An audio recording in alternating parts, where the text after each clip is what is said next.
গতকাল বলাগড়ে উত্তরপ্রদেশের উপমুখ্যমন্ত্রী কেশব প্রসাদ মৌর্য বলেন, আমার উত্তরপ্রদেশে 2.5 কোটি কৃষক 3 বছরে প্রধানমন্ত্রী কিষাণ সম্মান নিধি প্রকল্পের 18,000 টাকা পেয়েছে 3 বছরে, 1 বছরে 6,000 টাকা 3 কিস্তিতে।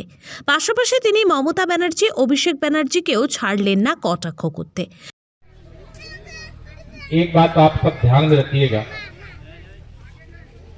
नरेंद्र मोदी जी किसानों का हित ऐसी दूसरा कोई नेता ना हुआ था और ना होने वाला।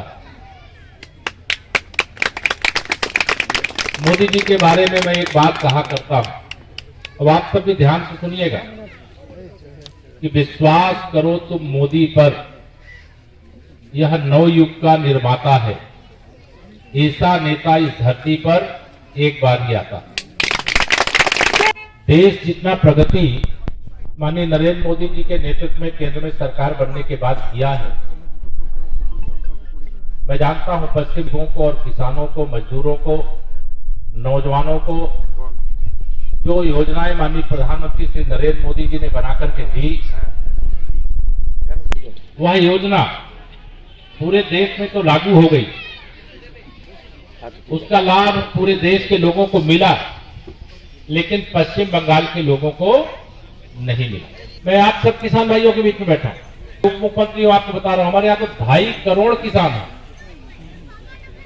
और 2.5 करोड़ किसानों की एक केवल जानकारी दे रहा हूं। प्रधानमंत्री किसान सम्मान निधि ये 2018 में शुरू हुई थी और 2018 से लेकर के 2020 के अंतिम 25 दिसंबर को पूज्य अटल बिहारी वाजपेयी जी की जन्म जयंती थी, तब तक एक एक किसान के खाते में 18-18 हजार रुपए 2-2 हजार की एक वर्ष में 3 किस्त के माध्यम से एक साल में 6,000 रुपए एक किसान को, जिसके नाम कहीं राजस्व में कहीं पर भी लिखा हुआ है कि हाँ इनके नाम जमीन है, छोटा जमीन का टुकड़ा हो चाहे बड़ा काश्तकार हो, उनके खाते में सीधे प्रधानमंत्री जी दिल्ली से भेजते हैं। ये काम मोदी जी नहीं करते हैं कि वो ममता दीदी को भेजे कहें कि हम बांटेंगे और ममता दीदी को बांटेंगी, 15% आपको मिलेगा, बाकी भतीजे को उनको मिलेगा। गांधी जी कहते हैं सबका साथ सबका विकास, और दीदी क्या कहती है, कुछ का साथ और भतीजे का विकास। यह जो माहौल यह स्थिति है, अगर यह स्थिति नहीं होती तो जैसे पूरा देश विकास के पथ पर आगे चल रहा है, उसी प्रकार से पूरा पश्चिम बंगाल भी विकास के पथ पर आगे चल रहा होता। विकास की गति रुक गई है, गुंडे, अपराधी, माफिया, इन सबको लगता है कि इनका राज्य हो गया, इनकी पूरी दादागिरी हो गई, ये जो चाहेंगे वही करेंगे, बाकी किसी को कुछ करने नहीं देंगे। मैं किसान का बेटा, मैं भी किसान का बेटा हूं। ये जो आप यहाँ पर रखते हैं, मैं ये इसको हमारे यहाँ धान की खेत में लेकर के मड़ाई कुटाई से लेकर के मैंने सब किया है। ये मटरें यहाँ भी होती थी, सब्जी बेचने के लिए मैं जाया करता था। ये गोभी का फूल जो आप रखे, बंद गोभी और फूल गोभी, यह भी मेरे यहाँ मेरे पिताजी बोते थे। मेरे पिताजी नहीं रहे, अभी 2 वर्ष पहले वो इस धरती, आज यह स्मरण करने का आप सबके बीच में तब याद आ रहा। कोई भी यहाँ पे फसल ऐसी नहीं है जो आपने रखा हुआ है और वह मैला है, मैंने नहीं उसको काटा है, मैंने उसको नहीं किया, मैंने सब किया है। किसानों की हित की बात करते, जो केवल किसानी करता, खेती करता है। हमारे यहाँ कहा जाता है कि जब तक नरेंद्र मोदी जी के नेतृत्व वाली देश में सरकार नहीं थी, किसी किसान को अगर अपने बेटी का विवाह भी करना पड़े तो बिना कर्ज लिए वो अपने बेटी का विवाह नहीं कर सकता। তার পাল্টা দিতে ছাড়লেন না হুগলি জেলা পরিষদের সহ সভাধিপতি তথা হুগলি লোকসভা যুব তৃণমূল কংগ্রেসের সভানেত্রী সুমনা সরকার। তিনি বলেন, ভারতবর্ষের সঙ্গে পশ্চিমবাংলার পার্থক্য কতটা তা তুলে ধরি। আমাদের বর্তমান রাজ্য সরকার, মা মাটি মানুষের সরকার মমতা বন্দ্যোপাধ্যায় কৃষকদের দিচ্ছেন 1 একর প্রতি 5,000 টাকা।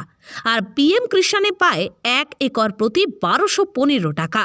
পিএম কিষাণে 2 হেক্টর পর্যন্ত ক্ষুদ্র প্রান্তিক চাষযোগ্য জমি আছে এরকম কৃষককে এই সুযোগটা দেওয়া হয়। বাংলায় কৃষকদের বীমা আছে, তা 100% কৃষকরা পায়। পিএম কিষাণে ভারতবর্ষের মানুষ পাচ্ছে 92%। পশ্চিমবঙ্গ সরকার কৃষকদের বীমার প্রিমিয়াম দিয়ে দিচ্ছে, আর পিএম কিষাণে কৃষকরা বীমার প্রিমিয়াম দিচ্ছে। পাশাপাশি 18 থেকে 60 বছর বয়সের মধ্যে কোনো কৃষকের যদি মৃত্যু হয় তাহলে তার পরিবারকে রাজ্য সরকার 2 লক্ষ টাকা করে দিচ্ছে। আর পিএম কিষাণে এরকম কোনো সুযোগ সুবিধা নেই। তাহলে ব্যর্থ কারা? এদিন প্রশ্ন তোলেন সুমনা সরকার। তিনি আরো বলেন, বাংলায় তিনি এসেছেন খুব ভালো, কিন্তু যতবার ওনারা বাংলায় দলিত পরিবারের বাড়িতে খেয়ে গেছেন, উত্তরপ্রদেশের দলিত মেয়েদের ওপর ধর্ষণ করে রাস্তায় ফেলে দিয়েছে। আবার কৃষককে প্রেম দেখাচ্ছে, দিল্লিতে কৃষকদের মেরে দিচ্ছে। তাহলে কৃষকরা কেন আন্দোলন করছে? প্রশ্ন তোলেন সুমনা সরকার। যে কি আছে, মুখ্যমন্ত্রী কি করছেন, কি করেছেন, যদি আমি সমস্ত তথ্য তুলে দিই যে বর্তমানে আমরা ভারতবর্ষ তথা বাংলার সঙ্গে যদি কম্পেয়ার করা হয়, বাংলায় হচ্ছে আপনার একর প্রতি 5,000 টাকা দিয়েছে আমাদের বর্তমান রাজ্য সরকার, মামাটি মানুষের সরকারের মুখ্যমন্ত্রী মমতা বন্দ্যোপাধ্যায়। আর পিএম কিষাণ যেটা তিনি দিচ্ছেন একর প্রতি 1,215 টাকা। আমাদের একর প্রতি হচ্ছে 5,000 টাকা কৃষকদের দিচ্ছে বাংলায়, আর পিএম কিষাণে কি দিচ্ছে 1,215 টাকা। ভাবুন কতটা লজ্জার। সমস্ত কৃষক পরিবার কিন্তু বাংলায় সুবিধাপ্রাপ্ত, প্রত্যেকে সুযোগ সুবিধা পাচ্ছে বাংলায়। আর পিএম কিষাণে 2 হেক্টর পর্যন্ত চাষযোগ্য জমি আছে এমন ক্ষুদ্র প্রান্তিক কৃষকদের এই সুযোগটা দেওয়া হয়। ভালো করে এগুলো তথ্যগুলোকে আপনারা নিন। বাংলায় কিন্তু প্রতিটা মানুষ, কৃষক বন্ধু যে সকল বিমা আছে, প্রতিটা বিমা কিন্তু 100% কৃষক কিন্তু পাচ্ছে বাংলায়। আর আমাদের পিএম কিষাণের হচ্ছে 92% ভারতবর্ষের মানুষরা পাচ্ছে, আমাদের বাংলায় কিন্তু 100% 100 মানুষ পাচ্ছে, কৃষকরা পাচ্ছে। আচ্ছা, বিমার প্রিমিয়াম দিচ্ছে হচ্ছে আমাদের রাজ্য সরকার, প্রিমিয়াম দেয় কৃষকের। আর পিএম কিষাণের কি সুবিধা দেখুন, ওরা কি সুবিধা দিচ্ছে মানুষদের, সেখানে কৃষকরা প্রিমিয়াম দিচ্ছে বিমার, আর আমাদের রাজ্য সরকার, মামাটি মানুষের সরকার, তারা কৃষকদের প্রিমিয়াম দিয়ে দিচ্ছে।